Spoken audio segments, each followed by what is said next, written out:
Hi friends, I'm Abby and welcome back to my channel. Today I'm going to be chatting through all of the books that I read in the month of October.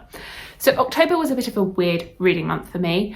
I read a lot, but I read a very wide variety. It wasn't as fantasy as it would normally be. It's a very diverse range of genres here. So I'll just get into it. So in the month of October, I read 9 books, which comes to a total of 3,624 pages.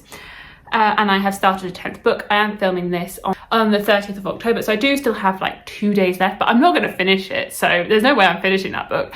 So we're just going to say 9 books and with a 10th on the go. Of these, 3 of the books were fantasy. So I did read some fantasy. It wasn't completely a washout of other genres, but yeah, 3 fantasy, 1 sci-fi, 1 thriller, 1 non-fiction, and 3 romance.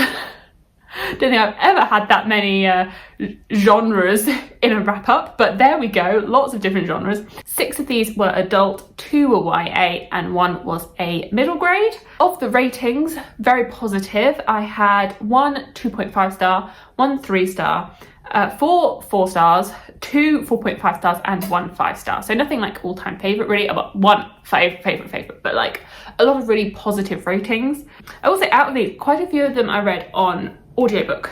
Well, there were 3 audiobooks this month, which, I don't know, I felt like I read a lot of audiobooks, but maybe only 3. I mean, 3 books that I wouldn't have read with my eyes, so it's definitely added to the number, but 3 of them were audiobooks. 7 of them were standalones. 1 was the finale of a series, and 1 was a continuation of a series, which leaves my on-the-go series number at 26. So it's continuing downwards, which is what we like, down, not going up. So I did move it in the right direction. Not as much as I hoped, because I did really hope to finish a few more series in the past month, which I haven't done, but that's fair enough because I enjoyed what I read, and what I read was not fantasy really, so I couldn't really continue in my fantasy series. So there it is. I guess instead of doing it by chronological order, I thought I'd split it out a little bit by genre. We can start with the book that I carried over from September, and this is the one sci-fi book, and that was Stories of Your Life and Others by Ted Chiang. I really liked this. I found it a bit hard to rate and hard to have thoughts on because it's a series of short stories. Some of them I preferred more than others. I mean, in general, I really liked the collection, and I just found it really hard to rate because they're not like stories that you have like an attachment to the characters, or you have like a sense of attachment to it, but they are thought experiments. And so I keep thinking back to these stories, and I keep thinking about them, and I keep thinking about what that story means, and like these ideas keep mulling over in my brain. And I feel like there's a lot that can be unpacked with these stories as well. Like there's what's going on in my brain, but I feel like this collection would be really great for discussion as well. That there's a lot that could probably be discussed with other people, and other people will have different takes on these stories. Yeah, I found them really interesting. They're all very different. Like some of them are more like far future, some of them are more like just a world that's sort of fantasy-esque. There's ones where it's more aliens. Like they're all very different, and they all explore different themes. But I really enjoyed it. As I said, I found it hard to rate. I gave it 4 stars, but I don't really know. I think with this one, it could be one of those collections that stays with me. And yeah, I just posted a video on books that I changed my mind on. I feel like this could fall into that. If I think in 6 months' time, if I'm still reflecting on it and still thinking about it, then the rating probably could go up. Because yeah, I just feel like there's a lot in here. I really enjoyed reading it gradually, so I feel like I might have got a bit burnt out on it if I had read the whole collection back to back. But reading it gradually in between other books really worked well for me, and really made me appreciate the stories. So I definitely recommend it if you're after some sci-fi short stories, especially ones that really make you think. I think Evie from She Was Only Evie coined the phrase thought experiments, and that completely sums this up. I don't know if she coined that phrase, but like that's how she described it to me, and that's how I'd definitely use that term. Let's do the non-fiction. So the one non-fiction that I read was Disfigured: Fairy Tales, Disability and Making Space by Amanda Leduc. This is a non-fiction story looking at our classic fairy tales and the fairy tales that we've been brought up with since as children, and looking at how they represent disability. So this is not something I've ever really thought about. You know, as a child you read and watch fairy tales, you see the Disney stories, you read the I guess, more palatable versions of them for children, and you just come to enjoy the story. You don't really think about the representation within the story, you just enjoy it, or like maybe some people don't enjoy them, but like I just enjoyed them. I just enjoyed these fairy tale princesses. I just liked the stories. And so it was really interesting to think back on those stories with this more critical lens and like with an adult brain, and think about that actually the representation of disabilities within these stories isn't really very positive. Looking at the villains always have some form of disability, and the victor or the princess is always pretty and slim and has no form of disability, really. I mean, thinking about Peter Pan, you have Hook.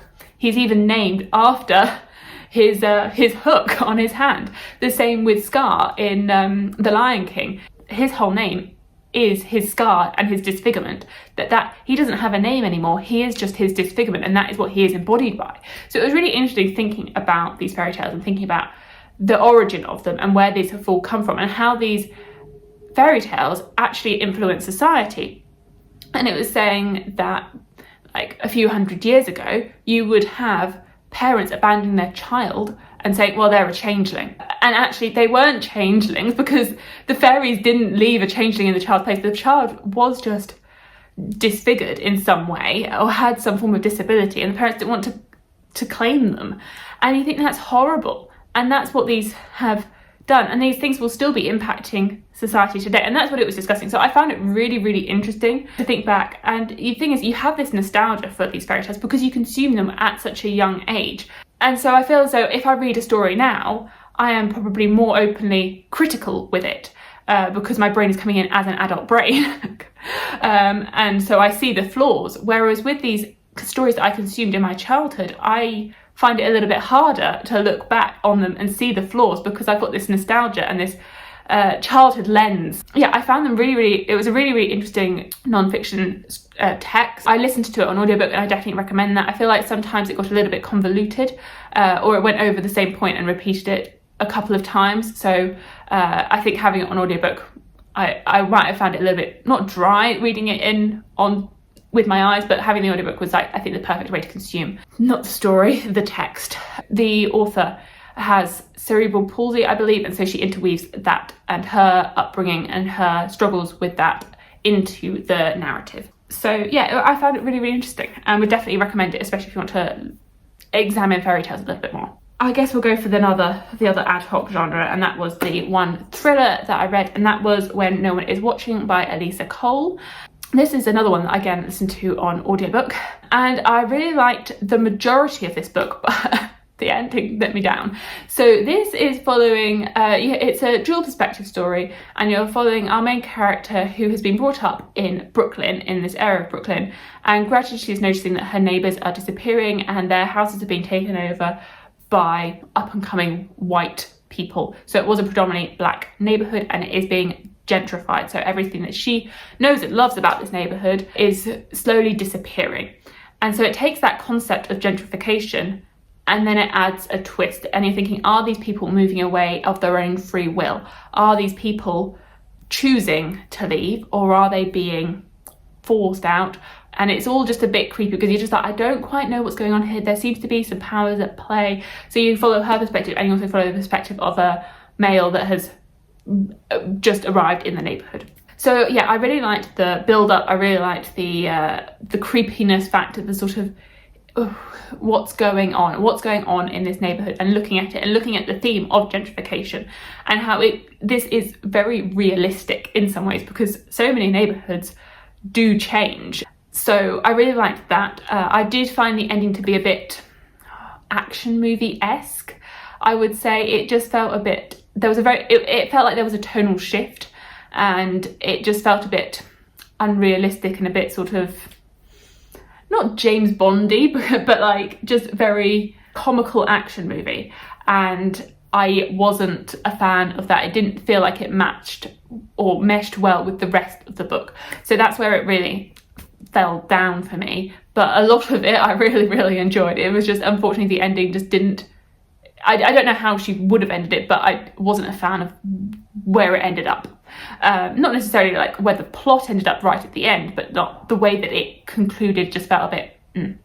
It felt like it was missing something. For these ones, I have 3 fantasy and 3 romance. So I will intersperse. I'll do one fantasy, 1 romance, and then we'll stay a bit more balanced. So actually, I guess the first book that I read in the month was The Hobbit. This, again, on audio. I read this as a child. My father read this to me, and so that's why I stuck with the audiobook. I thought audio is going to be my way to go with this story, just so I can relive that experience. I mean, it's not going to be, I wasn't reliving it completely, because I was reading this throughout the day. I wasn't just reading the one chapter at night like my father used to do, but I really enjoyed this. I listened to the Andy Serkis audiobook, and I would strongly recommend it. It was very, very well done, excellently done. I thoroughly enjoyed it, and I would definitely recommend it. And the Gollum impersonation, chef's kiss.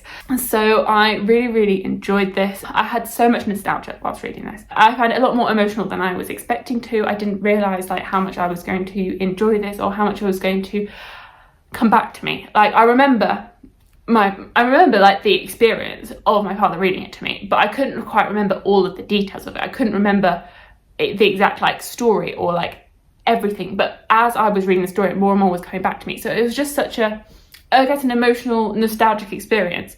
So I guess it's quite hard for me to think about this book critically and what I would rate it, because of having so much experience around this story. Yeah, I would definitely recommend it. I definitely recommend the audiobook. I found it, just really fun. I definitely do plan to continue reading J.R.R. Tolkien and read The Lord of the Rings, because I never finished The Lord of the Rings. We only made it through the Fellowship, and then we never got all the way through the Two Towers, unfortunately. So I definitely do plan to read the rest of his works. Well, maybe not all of them, but I'm definitely planning to read The Lord of the Rings. But The Hobbit felt like a really good place to start. I'm relieved. I'm really relieved that I enjoyed this. I was nervous, and I'm really relieved that this lived up. And then the first romance book that I read this month was The Spanish Love Deception by Elena Armas. This is, I think it's quite a popular release that came out this year. I mean, I don't really know a lot about the romance genre. It's not a genre that I read from all of the time, but because I was like, I feel so burnt out on fantasy. I felt so burnt out. I was like, I can't read any more fantasy. I can't do it. So I went to romance. And this one I had seen quite a few of my friends read and rate it on Goodreads, and I'd seen like 5-star reviews and 2-star reviews, and I was like, why is this book so divisive? Like, it is really divisive. But luckily I fell on the side of really liking it. I think I gave it 4 stars or 4.5 stars. Like, I really liked it. I found it a lot of fun. I would compare this to The Hating Game by Sally Thorne meets the Unhoneymooners by Christina Lauren, and that is this combined, I'd say. So it is a hate to love romance set. It starts in an office setting, and then they go to Spain for the main character's sister's wedding. And so I really liked the dynamic between the characters. I really liked them together. They were just cute. I really liked it. I really liked the build of their relationship. I really could just see them together. So yeah, I really liked it. I will say, I think the first 100 pages or so are a little bit slow whilst it builds, and then once they get to Spain, it really like kicks off. Like that first little bit where they're like setting up the whole situation, that's where it's a little bit slower, I would say. I feel like it could have been a little bit edited in that first chunk, but then the second, like the last 2/3 of it were really good. So that might be my critique. But this is a self-published book. It is a debut as well. I think this has now been picked up by a publisher, and her second book as well, it has been picked up. But for a self-published debut, I think this is, it did a really good job, and it definitely scratched like that romance itch. Back to fantasy, I read Night Study by Maria V. Snyder. This is the 8th book overall in the Chronicles of Ixia. I liked this one, but it did feel a bit middle booky and was setting things up for the ending. So we have just the Chronicles of Ixia, if you don't know, is split up into 3 trilogies. So this is the second book in the third trilogy, so right at the end of the series. So we just have 1 book left. The first trilogy, you're following Yelena as she in the prison of this castle, and she's offered the chance to become the king's poison taster, and then the story goes from there. There is magic, and there's 2 different kingdoms, one that really accepts magic and one that doesn't. Then the second trilogy, you are mostly focused on one of the secondary characters from that first trilogy, and then this one sort of combines everyone. And I will say, I really liked the first book in this third trilogy. Oh God, it's confusing. This one I liked, and I do really like that we are having these multiple perspectives, but I do think this is setting up a lot of things for the third book. So it did feel a little bit middle booky. I mean, I think I enjoyed it more than the second trilogy just because it has all these different perspectives that I really like. And I do like that it is multiple perspective now, but I did feel that this was a little bit of a setup. I did really plan to read Dawn Study, the final book, this past month, and it didn't happen. I even put the bookmark in the book, and it didn't happen. So that I tried, and I failed. I didn't even get like page 1, but like I had intentions, but it didn't quite happen. But yes, I did really like this one. Back to romance, I read It Happened One Summer by Tessa Bailey. This I didn't like so much. This was my lowest rated book of the month, and it was a lot of fun. It was fun to read. It was addictive to read. I mean, I raced through it. There's nothing wrong with the writing style. I just didn't feel the romance. I didn't feel the emotional connection between the characters. And for a romance, you have to feel like these characters belong together.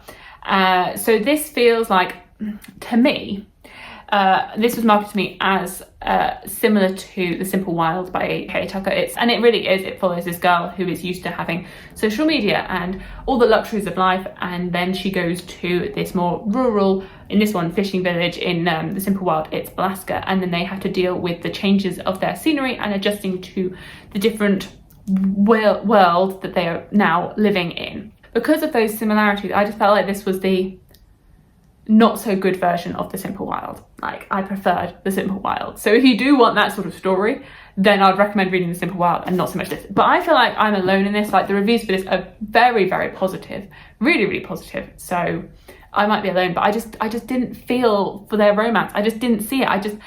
It just went from like 0 to 100 really quickly, and it was a very physical relationship, and there didn't seem to be much emotion. Like, I didn't see the emotional attachment, I just saw the physical attachment. Didn't feel for them. I was like, I don't get it. I just don't get it. Like, they needed more time together to build an emotional attachment for me to believe in. The ending was just ridiculous. And I mean, typically with a romance, you expect that they, after the end of the book, they're going to live happily.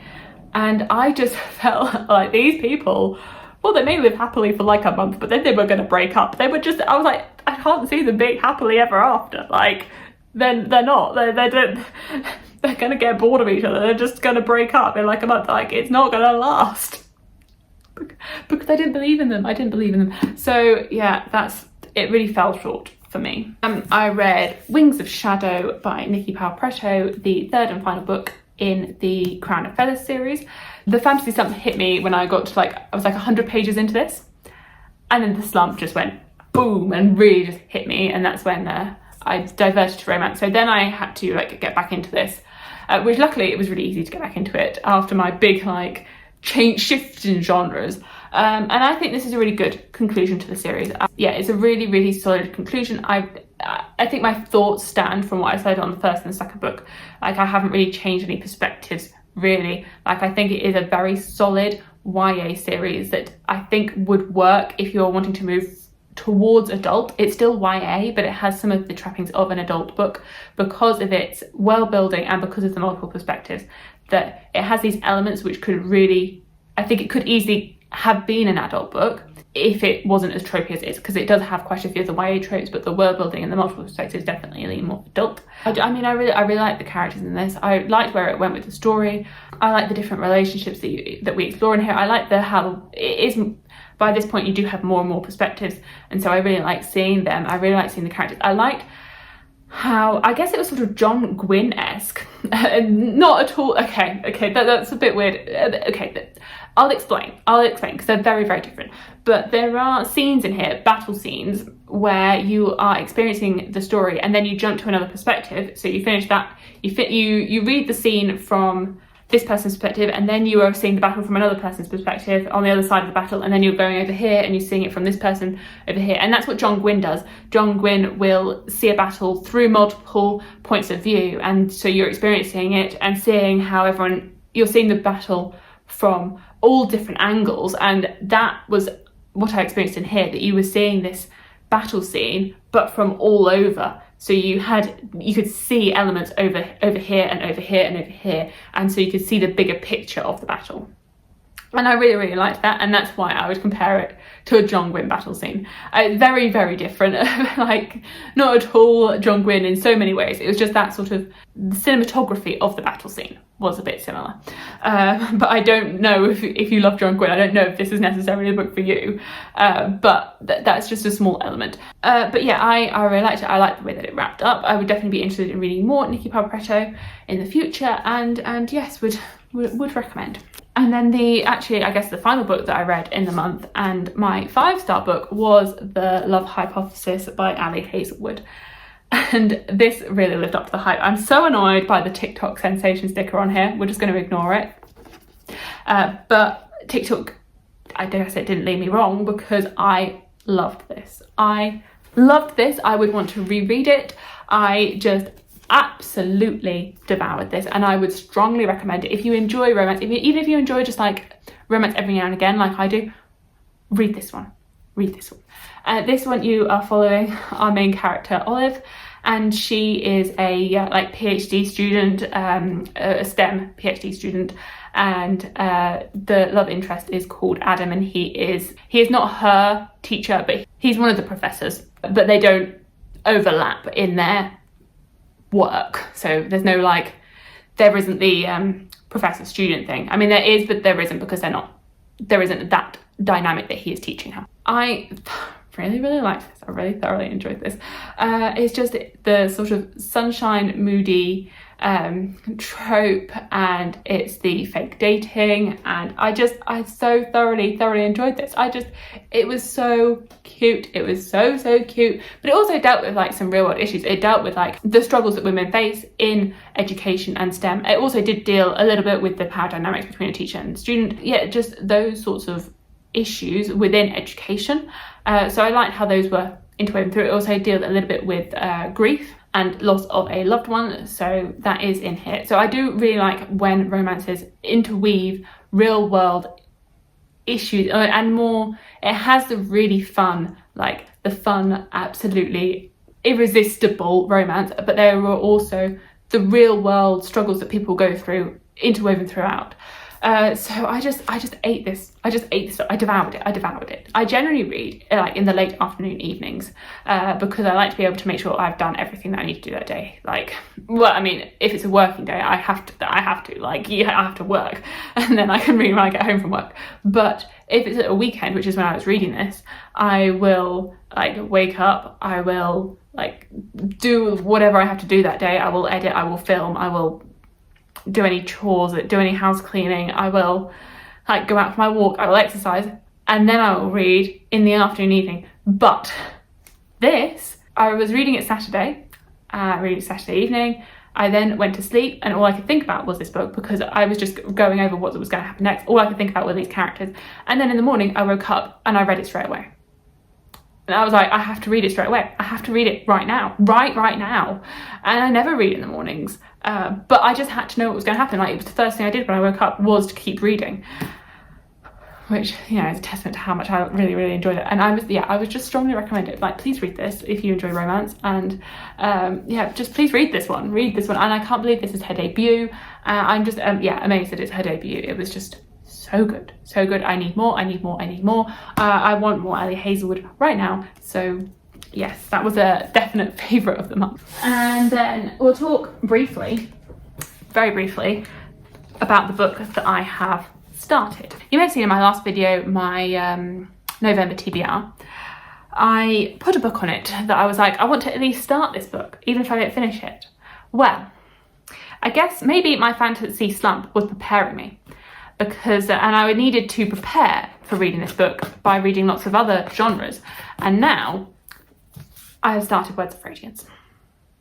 So that's what I'm assuming, that I just had to have this like break of non-fantasy books before reading the biggest fantasy book that ever existed. Well, not quite, but like a very, very big book. I have started this. I started it a few days ago now. I will finish this in November because I've started in October. So this is definitely on the cards now for November. It has to be. I am about, I guess, 25% of the way through. I am 303 pages in, and it's like 180 pages. So maybe a third of the way now, nearly. But no, not quite. That's not quite a third. That's being ambitious. No, not a third. Like 25%. 25% of the way through. There we go. I am really thoroughly enjoying it. I am vlogging my experience, so you can look forward to that. I don't know when. I cannot commit to a when yet, but there will be a vlog. I am just trying to savour my enjoyment of this and just enjoy the moment and enjoy what I'm reading. I watched Jessie May. She did a video the other day on like it was like a booktube books Q&A, and she talked about how she needs to stop thinking about what she's reading next and just focus on what she's reading now and not worry about planning for the future, and just focus on the books that she's currently reading. And that really resonated with me. So that's what I'm trying to do. I'm just trying to enjoy what I'm reading and enjoy this. So I don't know how long it's going to take me. I'm just going to enjoy the moment and just enjoy it. It may take me some time, and work's been really, really busy lately. So like the other day I came home from work and I was like, I'm really excited. I really want to read the book. I'm so excited to read the book. I read 7 pages and I fell asleep.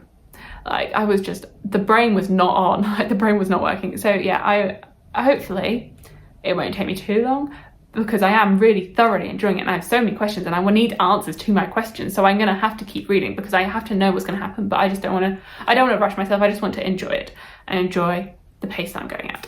So this is what I have started. Those are all of the books that I've read in the month of October. I didn't really do any puzzling. I've had a little break from puzzling following my big like 6,000 piece bonanza that I did and finished last month. That took a lot of time. I feel like I'm slowly getting my way back into doing puzzles. I did like a 500 piece one. It was really small and really quick. It was one that I'd owned before, like it wasn't new to me. So no real like puzzle updates. But that was my October. Let me know what your favourite book of October was. Thank you so much for watching. Please like, comment and subscribe, and I will see you in my future videos. Bye!